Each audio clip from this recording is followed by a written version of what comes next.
Kemudian ada pertanyaan dari Sutama Watara. Selamat malam Sis Meta, nama budaya. Tadi disebut roh bisa jalan-jalan meninggalkan badan, sedangkan dalam agama Buddha tidak ada roh atau aku. Anata, mohon penjelasannya, terima kasih.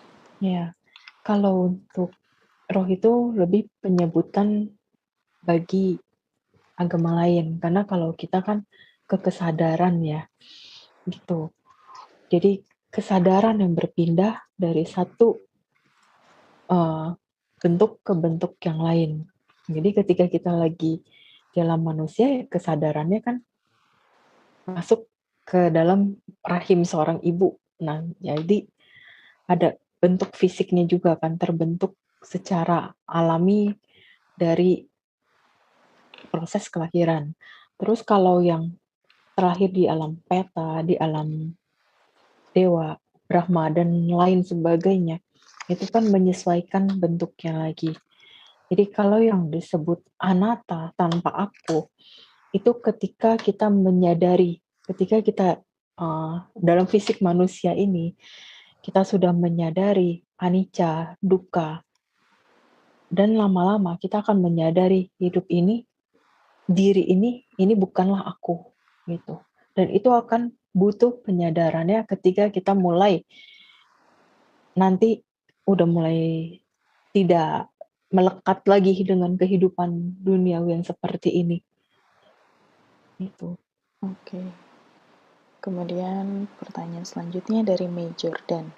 Selamat malam Cimeta, dari yang saya pernah baca dan dengar bahwa ada banyak paket 31 alam kehidupan di alam semesta ini. Apakah kita bisa terlahir di alam semesta lain seperti di bumi lainnya? Terima kasih. Itu saya harus hipasiko dulu karena saya belum Iya. merealisasi sampai ke sana. Oke. Baik, pertanyaan berikutnya dari Titik Meliwati. Nama budaya Sismeta, bagaimana cara kita memutuskan hutang karma dengan seseorang supaya tidak ketemu lagi di kehidupan berikutnya jika kita sudah bersikap netral, tapi orang itu masih tetap membenci? Ya, kalau untuk memutuskan karma dengan musuh seperti itu ya pertamanya kan kita menghindari pertemuan-pertemuan dengan orang tersebut. Kalau terpaksa ada pertemuan dan komunikasi, ya komunikasi secukupnya. Setelah itu ya dari kitanya terus kondisiin yang baik-baik aja. Terus berusaha untuk tidak mengingat-ingat hubungan kita dengan dia. Misalkan pernah ada kejadian ribut, pernah ada kejadian tengkar masalah-masalah yang sebenarnya tidak perlu dipertengkarkan, ya udah itu mulai di let go di pikiran. Kalau kita tidak bisa let go, ya kita akan terus jadinya terikat dengan orang tersebut. Jadi kesel aja. Terus ntar keinget jadi sakit hati lagi. Gitu. Oke. Berlanjut masalah tadi sarang walet nih, Ci.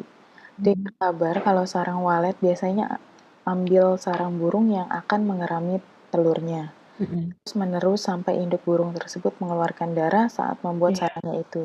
Dan sarang burung walet yang mengandung darah itu, konon yang akan lebih mahal nilai jualnya. Apakah ini dapat mengakibatkan karma yang sangat buruk bagi pemilik sarang walet itu? Ini kuncinya di niat juga sih.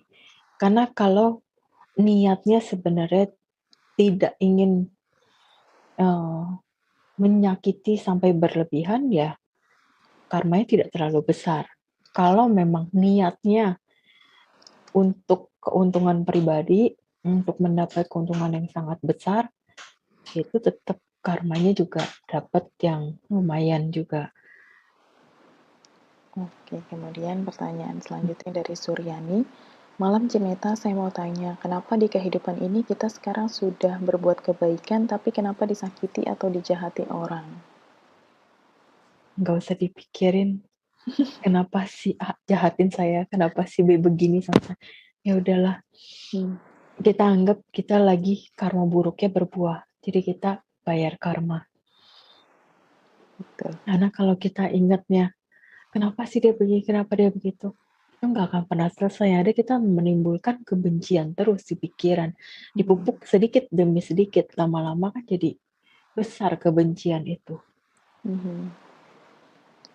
Kemudian pertanyaan selanjutnya dari si Lafung Handoko. Malam sis, saya izin bertanya, benar tidak ya di dunia itu 1 tahun, tapi di alam dewa atau peta itu 1 hari? Karena katanya sembahyang dalam 1 tahun ada 3 kali, makan pagi, siang, dan sore. Kalau alam peta itu tiada batasan. Alam peta, asura itu nggak ada batasan. Kalau misalkan karma buruk yang dia miliki itu terkondisi dalam petanya lama dan tidak ada yang melakukan pelimpahan jasa atau dia terlahir di peta yang tidak bisa menerima pelimpahan jasa, itu akan sangat lama.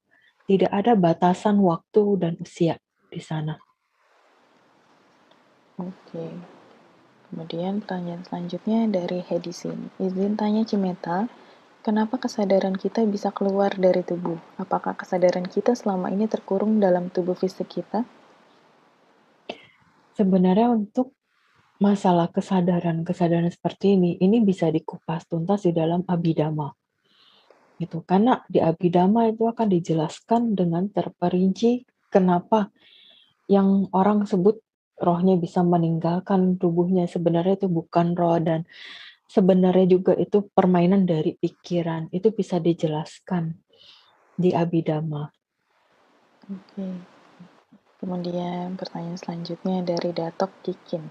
Apa yang terjadi di kehidupan sebelumnya sehingga ada saudara-saudara kita yang menyukai sesama jenis?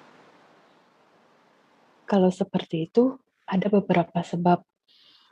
Ada yang karena memang dia berjanji untuk bersama di kehidupan ini atau di kehidupan selanjutnya, tapi tidak memperjelas jenis kelamin antara dia dan pasangan. Ada juga karena penyimpangan seks itu. Karena orang yang sering melakukan penyimpangan-penyimpangan bisa terjadi juga seperti ini. Oke, kemudian pertanyaan selanjutnya dari Bidiana Sasta. Namo Buddhaya Cimeta, apakah keadaan meninggal terakhir seseorang itu karena karmanya, seperti kecelakaan, sakit keras, ataupun dibunuh? Tentu itu ada faktor karma juga yang berperan. Jadi ketika terjadi sesuatu dengan diri kita, kecelakaan, dibunuh, atau kena penyakit yang berat, itu ada kondisi karmanya. Oke. Kemudian dari Silafung Handoko, Malam Cimeta, apakah di alam peta ada penyiksaan-penyiksaan seperti yang diceritakan orang-orang? Misalnya suka mencuri, di alam peta ada penyiksaan, tangannya dipotong berkali-kali. Apakah seperti itu? Tidak ada. Oke, kemudian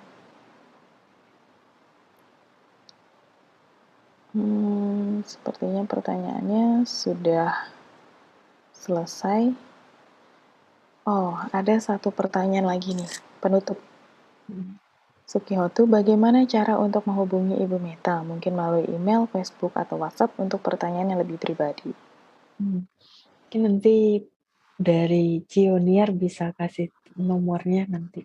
Oke, baik. Jadi untuk pertanyaan yang bersifatnya pribadi, tidak kami pertanyakan. Nanti jika ingin berkonsultasi dengan Sismeta, nanti nomor teleponnya akan saya sampaikan di kolom chat untuk everyone.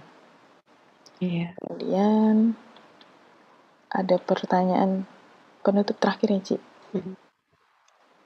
Cimeta mau tanya, kalau makhluk yang menyiksa di neraka atau penjaga neraka, itu apakah ada dalam agama Buddha dan apa yang mengkondisikan mereka terlahir di alam itu? Itu kalau untuk penjelasan detail di alam neraka, itu hanya bisa dilakukan oleh orang yang sudah mencapai kesucian. Oke.